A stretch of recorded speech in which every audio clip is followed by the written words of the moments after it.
আসলে সমস্যাগুলো হয় কেন এই গাড়িগুলোতে? এই গাড়িগুলোর ক্ষেত্রে থাকতে হবে পাশাপাশি আপনার হাইব্রিডের মাইলেজও ভালো পাওয়া যাবে তখন। জি, ইভেন গাড়িটাও ভালো থাকবে, গিয়ার বক্সের সমস্যা হওয়ার সম্ভাবনা কম থাকবে, খুবই কম, তাই তো? জি। আর সেক্ষেত্রে যেমন এখন আপনি এটা চেঞ্জ করলেন গিয়ার বক্স, আজকে আমরা সাকসেস চেঞ্জ করার পরে, জি, সেক্ষেত্রে খরচটা কেমন হবে আসলে যদি রিপ্লেস করে কেউ?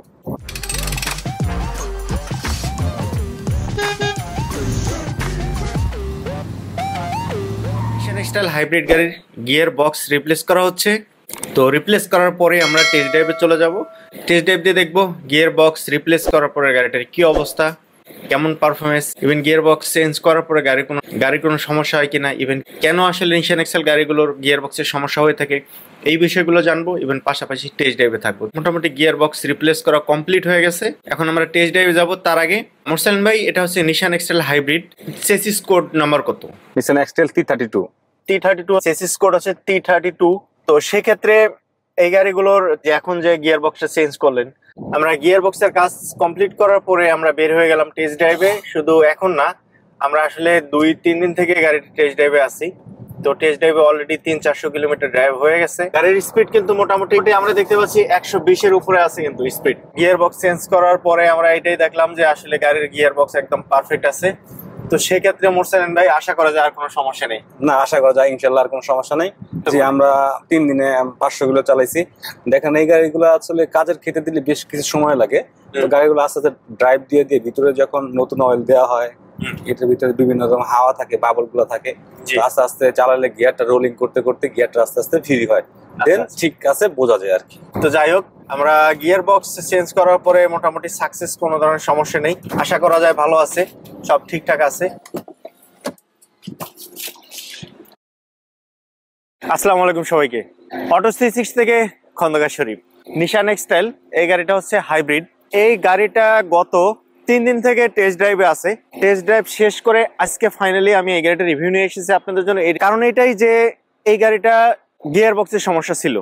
একই তো হাইব্রিড গাড়ি, দ্বিতীয়ত হচ্ছে গিয়ার বক্সের সমস্যা। আর গিয়ার বক্সের সমস্যার জন্য আজকে এই গাড়িটা গিয়ার বক্স কমপ্লিট করে, আপনারা নিশ্চয়ই দেখেছেন যে গিয়ার বক্সের কাজ চলতেছিল, গিয়ার বক্স ওঠানো নামানো বিভিন্ন কাজ চলতেছিল। তো কাজ কমপ্লিট করার পর 3 দিন পরে আজকে টেস্ট ড্রাইভ শেষ করে চলে আসলাম এই গাড়িটা নিয়ে রিভিউ দেওয়ার জন্য, যে গিয়ার বক্সের আসলে যে কি ধরনের সমস্যাগুলো হয়ে থাকে, ইভেন কিভাবে খুব সহজেই সমস্যাগুলো সমাধান করা যায়। তো এই বিষয়গুলো নিয়ে আজকে কথা বলবো। শুধু নিশান এক্সটাইল না, নিশান এক্সটাইল বলেন আর হাইব্রিড যে গাড়িগুলো আছে, যে গাড়িগুলোই বলেন না কেন, এই গাড়িগুলোর কিন্তু সমস্যা হয়ে থাকে, ইভেন মেজর সমস্যাগুলো হয়ে থাকে। তাতে করে আসলে কিভাবে খুব ইজিলি, খুব অল্প খরচে সমাধান করতে পারবেন। গিয়ার বক্স চেঞ্জ থেকে শুরু করে, যেমন টয়োটা এক্সিও, তারপর হচ্ছে টয়োটার অন্যান্য যে গাড়িগুলো আছে যেগুলোর গিয়ার বক্সের সমস্যা হয়ে থাকে, ব্রেক বুস্টারের সমস্যা হয়ে থাকে, ডুয়েল ক্লাসের সমস্যা হয়ে থাকে হুন্ডা ভিজেলের মধ্যে, পাশাপাশি টয়োটার গাড়িগুলোর হাইব্রিড ব্যাটারির সমস্যা, ব্রেক বুস্টারের সমস্যা, এই সমস্যাগুলো নিয়ে আমরা আজকে আলোচনা করবো। ইভেন খুব ইজিলি যেন আপনারা এই ধরনের সমস্যাগুলো থেকে সলভ করতে পারেন। ইভেন আসলে নিশানের এই হাইব্রিড গাড়িগুলো কেনা উচিত কিনা, ইভেন এই গাড়িগুলোর ক্ষেত্রে গিয়ার বক্সের সমস্যা হলে আসলে কেমন খরচ হয়, এই বিষয়গুলো থাকবে আজকের ভিডিওতে। আর এই বিষয়গুলো জানতে আমার সাথে থাকবে আজকে পাওয়ার অটোমোবাইলস থেকে মোরসালিন ভাই। চলুন আমরা মোরসালিন ভাইয়ের সাথে গাড়িটা ড্রাইভ করতে করতে কথা বলে দেখি যে উনি আসলে এই গাড়িগুলোর বিষয়ে কি বলে, কেমন খরচ হতে পারে হাইব্রিডের অপশনে, পাশাপাশি গিয়ার বক্সের কেমন খরচ হতে পারে নিশান এক্সটাইলের ক্ষেত্রে। চলুন যাওয়া যাক মোরসালিন ভাইয়ের কাছে। হাইব্রিড নিশান এক্সটাইল এই গাড়িটা, আর সাথে আছে মোরসালিন ভাই। নিশান এক্সটাইল গাড়িগুলো হচ্ছে মানুষের অনেক পছন্দের গাড়ি। এই গাড়িগুলো আসলে হাইব্রিড কেনে এটাই কারণ হচ্ছে পেট্রোল খরচটা কম হবে, অবশ্যই, পাশাপাশি একটু সাশ্রয় হবে, আর ড্রাইভ করে অনেক কমফোর্ট এই গাড়িগুলো। এইসব কথা চিন্তা করে মানুষ এই হেভি গাড়িগুলো কিনে। এই গাড়িগুলো যেহেতু শখিন গাড়ি, তো সেক্ষেত্রে আসলে অবশ্যই গাড়িটা ভালো থাকতে হবে। অবশ্যই আমরা যে গাড়িটা টেস্ট ড্রাইভে আসি বা টেস্ট ড্রাইভ দিচ্ছি, যেহেতু এই গাড়িটা আসলে গিয়ার বক্স চেঞ্জ করেছেন, আমি কয়েকদিন থেকে দেখতেছি যে আপনি গিয়ার বক্সটা উঠানোর পরে আসলে, তারপরে আজকে সাকসেস আমরা টেস্ট ড্রাইভের পরে বুঝতে পারলাম যে না, আর কোনো সমস্যা নেই গাড়িতে, পারফেক্টলি। জি। তো সেক্ষেত্রে আপনার পক্ষ থেকে আপনি এই ধরনের গাড়ি যারা কিনে বা কিনছে, অলরেডি কিনেছে, কিনতে চাচ্ছে, তাদেরকে কি বলবেন? দেখেন অ্যাকচুয়ালি নিশান এক্সটেল গাড়িগুলা আপনার হাইব্রিড গাড়ি করছে, কিন্তু এটা হচ্ছে জাপানি গাড়ি, কিন্তু গিয়ার বক্সের কিংবা ইলেকট্রিক হাইব্রিডের যে ম্যানুফ্যাকচার গুলো আছে এগুলো হচ্ছে চাইনিজ, যেহেতু ম্যানুফ্যাকচারিংটা হচ্ছে চাইনিজ হাইব্রিডের অপশন গুলো গিয়ার বক্স কোন গাড়ির ক্ষেত্রে? এই নিশান এক্সটেলের ক্ষেত্রে না অন্যান্য গাড়ির ক্ষেত্রে? আচ্ছা, মানে ম্যানুফ্যাকচারিং কি চাইনিজ? কোন ইলেকট্রিক আইটেম গুলো চাইনিজ। আচ্ছা, ইলেকট্রিক আইটেম গুলো চাইনিজ, যেরকম হাইব্রিড আছে আপনার, হাইব্রিড অপশন গুলো ওরা চায়না করে দিয়েছে এটা। আচ্ছা, তো সেই ক্ষেত্রে নিশানের শুধু আপনার গিয়ার বক্সটাই খারাপ হয় মূলত বেশি, আর হচ্ছে ব্রেক বুস্টারের পাম্প মোটরটা খারাপ হয়। টয়োটার ক্ষেত্রে যেরকম ব্রেক বুস্টার খারাপ হয় বেশি, নিশান এক্সটেলের ক্ষেত্রে শুধু পাম্প মোটরটাই খারাপ হয়, ব্রেক বুস্টার খারাপ হয় না সহজে। এই গাড়িটা যেমন আপনার গিয়ারের সমস্যা হয়েছে, গিয়ার বক্সের। জি। তো গিয়ার বক্স রিপেয়ার করা ভালো নাকি চেঞ্জ করা ভালো? আসলে এই গিয়ার বক্সটার ভিতরে আসলে খোলার পরে বোঝা যাবে যে কি খারাপ হয়েছে। রিপেয়ার করা কি পসিবল? রিপেয়ার করা পসিবল, 100% পসিবল। আচ্ছা, আমরা যে গাড়িটা করলাম এটা তো চেঞ্জ হয়েছে। জি, এই গাড়িটা চেঞ্জ, এই গাড়িটা এটা গিয়ার বক্স চেঞ্জ করে গিয়ার বক্সটা রিপ্লেস করেছি, রিকন্ডিশন লাগাইছি। আচ্ছা, ওনার গাড়ির যে গিয়ার বক্সটা আগে উনি একবার রিপেয়ার করছিল। আচ্ছা, দীর্ঘদিন চলার পরে ওই জিনিসটার ভিতরে পানি ঢুকে ভিতরে বেয়ারিং, বাল্ব বডি এগুলো খারাপ হয়ে গেছিল, আর এটার ট্রায়ালটা খারাপ ছিল। তো টোটালি জিনিস হিসাব করে দেখছি যে আসলে আমাদের রিকন্ডিশন গিয়ার বক্সটা লাগাইলে প্রাইসটার দিকে একটু কম হবে আর কি। আচ্ছা আচ্ছা, আর রিপেয়ার করা সম্ভব, এই গাড়ির গিয়ার বক্স রিপেয়ার করা সম্ভব, 100% সম্ভব। আচ্ছা, তো সেক্ষেত্রে যেমন আপনি এটা গিয়ার বক্স রিপ্লেস করছেন, জি, রিপ্লেস করার পরে এখন কতদিন চলতে পারে এই অবস্থায় ভালোভাবে? আমরা রিকন্ডিশন লাগাইছি এই অবস্থায় আবার মিনিমাম 3-4 বছর কিছু হবে না। 3-4 বছর অনায়াসে চলতে পারবে, আশা করা যায়। আশা করা যায় রিকন্ডিশন গিয়ার বক্স যদি কিছু না চালায় আপনার 3-4-5 বছর কিছু হবে না। আচ্ছা, যদি আপনার 2000 এর ভিতরে আরপিএম ধরে চালায়, রেডি পিকআপ রেডি টার্ন না উঠায়, তাহলে সে এই গাড়িগুলোর ক্ষেত্রে গিয়ার বক্স অনেকদিন যাবে। আর যদি উনি মানে স্পোর্টস টাইপের গাড়ি চালায় তাহলে এই গাড়ি গিয়ার বক্স বেশি দিন টিকবে না। আচ্ছা, মেইনস হচ্ছে গাড়িটা স্মুথলি ড্রাইভ করতে হবে। জি, ভালো থাকতে হলে, ভালো রাখতে গেলে জি অবশ্যই স্মুথলি ড্রাইভ থাকতে হবে। পাশাপাশি আপনার হাইব্রিডের মাইলেজও ভালো পাওয়া যাবে তখন। জি, ইভেন গাড়িটাও ভালো থাকবে, গিয়ার বক্সের সমস্যা হওয়ার সম্ভাবনা কম থাকবে, খুবই কম, তাই তো? জি। আর সেক্ষেত্রে যেমন এখন আপনি এটা চেঞ্জ করলেন গিয়ার বক্স, আজকে আমরা সাকসেস চেঞ্জ করার পরে, জি, সেক্ষেত্রে খরচটা কেমন হবে আসলে যদি রিপ্লেস করে কেউ? আসলে এটা হচ্ছে রিকন্ডিশন, যদি 100% রিকন্ডিশন গিয়ার নেয় হয়তো 3.5 লাখ থেকে 4 লাখ টাকার মধ্যে হয়ে যাবে। 3.5 থেকে 4 লাখের মধ্যে আপনার রিপেয়ার করা সম্ভব নাকি? রিকন্ডিশন একটা এক্সচেঞ্জে ফুল। আচ্ছা, আপনার পুরনোটা দিয়ে দিবে, আর আপনার কাছ থেকে আপনি একটা রিকন্ডিশন দিয়ে দিবেন, সেক্ষেত্রে 3 থেকে 4 লাখ টাকা আনুমানিক একটা আইডিয়া ধরে নিতে পারি আমরা। জি, এরকম 3.5 থেকে 4 লাখ টাকা, 3.5 থেকে 4 লাখ টাকার মধ্যে হয়ে যাবে 100% রিকন্ডিশন। আচ্ছা, আর আপনার পক্ষ থেকে কি আপনি সাজেস্ট করবেন যারা এখনো এই গাড়ি কিনতে চাচ্ছে বা কেনার চিন্তা ভাবনা করতেছে তাদেরকে কিনতে সাজেস্ট করবেন যে নিশান এটা কত মডেল? আমার যেটাতে আছি, আমরা এটাতে আছে, এটা হচ্ছে 17 মডেল। আপনার 17 গুলো ঠিক আছে, কোনো গিয়ারবক্স সমস্যা হয় না। 16 থেকে হাইব্রিড আসছে, তো ওগুলাতে গিয়ারবক্স বেশিরভাগ ক্ষেত্রে খারাপ হয়। আর নন হাইব্রিড ভালো আছে, নন হাইব্রিডের সমস্যা না, সেম মডেলেরই যদি নন হাইব্রিড হয় সেক্ষেত্রে সমস্যা নেই, সমস্যা নেই।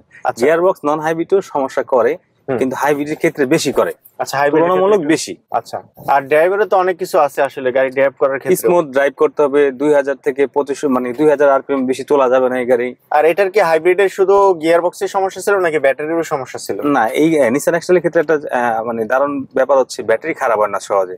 আচ্ছা, এটার টয়োটার তুলনায় কি বেশি ভালো নিশানের হাইব্রিডের অপশন ব্যাটারি, নাকি টয়োটার তুলনায় বেশি ভালো?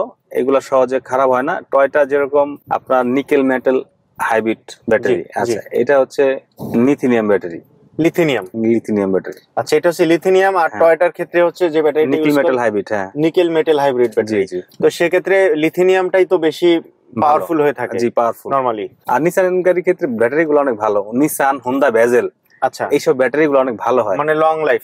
আর হোন্ডা বেজেলের ক্ষেত্রে যেরকম ডুয়েল ক্লাস বেশি যায়, জি, আর নিশানের ক্ষেত্রে এই আপনার গিয়ার বক্সটা বেশি ডিস্টার্ব হয়। এগুলা বেশিরভাগ সমস্যা হচ্ছে বাল্ব বডি খারাপ হয়ে যায়, তারপরে ব্যাটারি চার্জ করার জন্য সেকেন্ড ক্লাস আছে আর কি, টপের সমস্যা থাকে।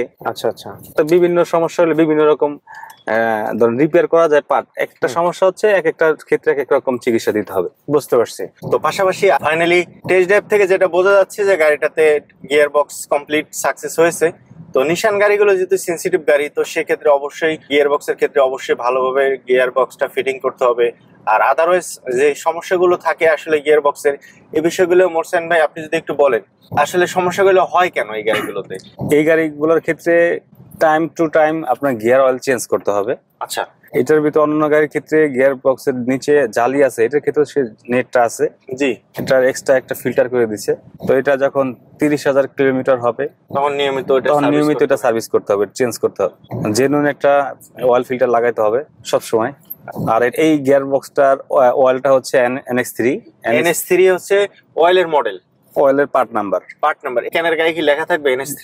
জি, ক্যানের গায়ে লেখা থাকবে NS3 যে ক্যানে গিয়ার অয়েলটা আছে সেটাই মানে চেঞ্জ করতে হবে পরবর্তীতে। জি জি। আচ্ছা, গিয়ার অয়েলটা সাধারণত এই গাড়ির কতদিন পরে চেঞ্জ করবে? এটা 25,000 থেকে 30,000 কিলোমিটার, 25 থেকে 30,000 কিলোমিটার ড্রাইভ করার পরে আপনার গিয়ার অয়েল অবশ্যই চেঞ্জ করতে হবে। আর পাশাপাশি সার্ভিসের তো একটা বিষয় থাকে, মাইলেজ। আপনার গিয়ার অয়েলটা 25 থেকে 30,000 কিলোমিটার ফলাইতে হবে।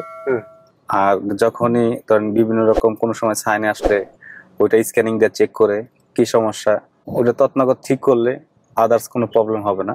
এটা নিয়মিত চেক আপ করাতে হবে। সার্ভিসে আসলে তখন স্ক্যানার দিয়ে আনুষঙ্গিক যা আছে সব দেখে একবারে স্ক্যানিং করে কোনো সমস্যা থাকলে ওটা সঙ্গে সঙ্গে কাজ করে ফেলতে হবে। আচ্ছা, সেক্ষেত্রে গাড়িটা ভালো সার্ভিস পাওয়া যাবে, ভালো থাকবে আশা করা যায়। আমরা হয়তো নিশান এক্সটাইল হাইব্রিড গাড়িটার বিষয়ে জানলাম মোরসাইন ভাইয়ের কাছ থেকে। তো আপনারা যারা এই ধরনের গাড়িগুলো নিয়ে বিভিন্ন সমস্যা ফেস করতেছেন, তারা চাইলে কিন্তু সরাসরি মোরসাইন ভাইয়ের সাথে যোগাযোগ করে দেখতে পারেন। ইভেন আপনার গাড়ির কোন সমস্যা হচ্ছে চাইলে এই বিষয়ে একটু পরামর্শ নিতে পারেন। আপনি নিশান গাড়ি কেনার আগে অথবা হাইব্রিড গাড়ি কেনার আগে যে কোন গাড়িটা কেনা ভালো হবে, এই বিষয়গুলো মোরসাইন ভাইয়ের কাছে ফোন করে জেনে নিতে পারেন। আর আপনারা চাইলে সরাসরি আপনার গাড়ির কোনো সমস্যা থাকলে সরাসরি ওয়ার্কশপে চলে আসতে পারেন। পাওয়ার অটোমোবাইলস এর লোকেশন আছে 100 feet road, Madani avenue, Baridhara, Dhaka. Then আরো কিছু বিষয় নিয়ে মোরসাইন ভাই, আপনি আসলে কোন বিষয়গুলো গাড়ির কাজ করে থাকেন নরমালি? আমরা এসি, ইলেকট্রিক, স্পেশাল হাইব্রিড গাড়ি কাজ করে থাকি। আচ্ছা, এসি কাজ, ইলেকট্রিকের কাজগুলো করে থাকেন, পাশাপাশি হাইব্রিডের কাজ তো করে নেই? হ্যাঁ, হাইব্রিড যে কোনো ইলেকট্রিক্যাল গাড়ি আমরা কাজ করি। গাড়ির ইলেকট্রিক অপশন থেকে শুরু করে হাইব্রিড অপশন, জি, টোটাল কাজগুলো আপনি করে থাকেন? জি। আচ্ছা, আর আদারওয়াইজ এই যে এখন গিয়ার বক্স চেঞ্জ করলেন, তো সেক্ষেত্রে গিয়ার বক্সের কাজও তো করে থাকেন? হ্যাঁ, গিয়ার বক্সের কাজ করে থাকি। আচ্ছা, ইঞ্জিন, গিয়ার বক্স মোটামুটি সব কাজগুলোই করে থাকেন? হ্যাঁ জি, আমরা ইলেকট্রিক অপশনের ভিতরে যেগুলো আছে আমরা সব ধরনের কাজ করে থাকি। আমরা এতক্ষণ এই গাড়িটার সম্পর্কে জানলাম, নিশান এক্সটাইল। আর অন্যান্য যে গাড়িগুলো আছে যেমন হাইব্রিড ব্যাটারির ক্ষেত্রে কেমন প্রাইস চলতেছে এখন হাইব্রিড ব্যাটারিগুলো রিপ্লেস? বর্তমানে টয়োটার রিকন্ডিশন ব্যাটারি গুলা খুব কম পাওয়া যাচ্ছে মার্কেটে। তো ব্র্যান্ড নিউ গুলা মার্কেটে অ্যাভেলেবেল আছে। Brand new Toyota Axio, brand নিউটা তো বেশি ভালো। ব্র্যান্ড নিউ গুলা অনেক ভালো।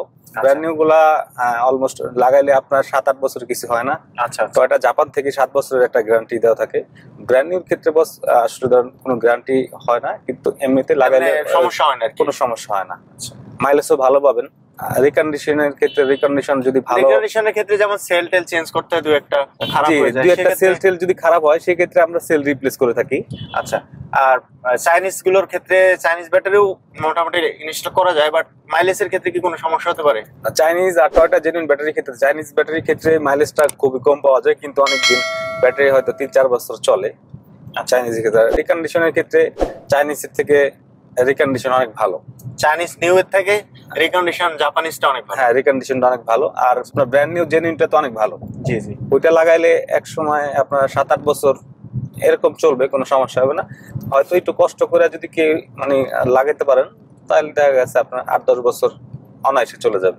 আচ্ছা আচ্ছা, বুঝতে পারছি। আর পাশাপাশি মোরসেন ভাই, আপনার ওয়ার্কশপে আরো কিছু গাড়ি দেখলাম, এই হাইব্রিড এক্সিও গাড়ি দেখলাম। জি, আমরা প্রতিনিয়ত হাইব্রিড গাড়ি কাজ করে থাকি। দেখেন আমাদের গাড়ি যে আরো বেশ কিছু গাড়ি আছে। দুইটা গাড়ি এক্সিও গাড়ি, একটা ব্রেক বুস্টার চেঞ্জ করছি আর একটা আপনার ব্যাটারি সেল পরিবর্তন করতেছি। এটা এতে করে আশা করা যায় ভালো চলবে। জি, এটা আসলে ফার্স্ট টাইম যদি কারো সেল খারাপ হয়ে থাকে তখন 2-4টা খারাপ হলে কিংবা 6টা খারাপ হলে চেঞ্জ করলে অনেক দিন চলে যাবে। আর এই যে সামনেরটা দেখা যাচ্ছে, এটার ব্রেক বুস্টার কাজ করছি। ব্রেক বুস্টার, দুটাই তো নতুন গাড়ি দেখা যাচ্ছে এক্সিওর মধ্যে। দেখেন বাংলাদেশের যে মানে জ্যামজটের কারণে ব্রেক বুস্টার গুলো অনেক দিন টিকে না আর কি। তো সেই ক্ষেত্রে রিকন্ডিশন আমরা লাগাই থাকি, ব্র্যান্ড নিউ লাগাই। তো রিকন্ডিশন গুলা যদি খুব ফ্রেশ মানের হয় তার নতুনের মতো অনেক দিন যায়, সেক্ষেত্রে খুব ভালো সার্ভিস পাওয়া যায়। চাইলে কিন্তু আপনারা পাওয়ার অটোমোবাইলস ভিজিট করে যেতে পারেন এই ধরনের গাড়ির কোনো সমস্যা থাকলে। ভিডিও ডিসক্রিপশন এবং ভিডিওর নাম্বার দেওয়া আছে, ফোন করে আরো বিস্তারিত জেনে নেবেন আসলে আপনার গাড়ির কি সমস্যা, এই বিষয়গুলো জানতে পারেন। অটো 360 থেকে আমরা পাওয়ার অটোমোবাইলস এর গাড়ির গিয়ার বক্স চেঞ্জ করার কাজটা দেখলাম। অটো 360 ভিডিও ভালো লাগলে সাবস্ক্রাইব করে রাখবেন, পাশাপাশি ফেসবুক থেকে যারা আছেন পেজটা ফলো দিয়ে রাখবেন। ভালো থাকবেন সবাই, দেখা হচ্ছে পরবর্তী ভিডিওতে অটো 360 থেকে খন্দকার শরীফ। আসসালামু আলাইকুম সবাইকে, ভালো থাকবেন মোরসেন ভাই। জি, ভালো দেখা হবে থাকবেন ইনশাআল্লাহ। আসসালামু আলাইকুম। আসসালামু আলাইকুম।